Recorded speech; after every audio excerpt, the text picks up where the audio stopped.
Hello అండి, welcome to my channel. ఈరోజు పానకం వడపప్పు చేసి చూపిస్తున్నాను. శ్రీరామనవమి వస్తుంది కదా, అందుకోసం అయితే ఒక వీడియో చేస్తున్నాను. ముందుగా పానకం ప్రిపేర్ చేసుకున్నాము. దానికోసం అయితే ఒక అరకప్పు బెల్లం తరుగు, మిరియాలు, యాలకులు అయితే తీసుకున్నాను. ముందుగా ఒక గిన్నె తీసుకొని దానిలో బెల్లం తరుగు వేసుకుందాము. ఒక 1/2 లీటర్ అయితే వాటర్ వేసుకుంటున్నాను నేను. బెల్లం నీళ్ళల్లో కలిసేలాగా బాగా కలుపుకోండి.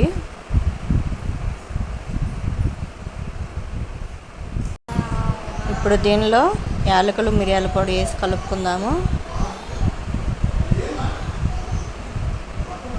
4-5 తులసాకులు అయితే వేసుకున్నాను.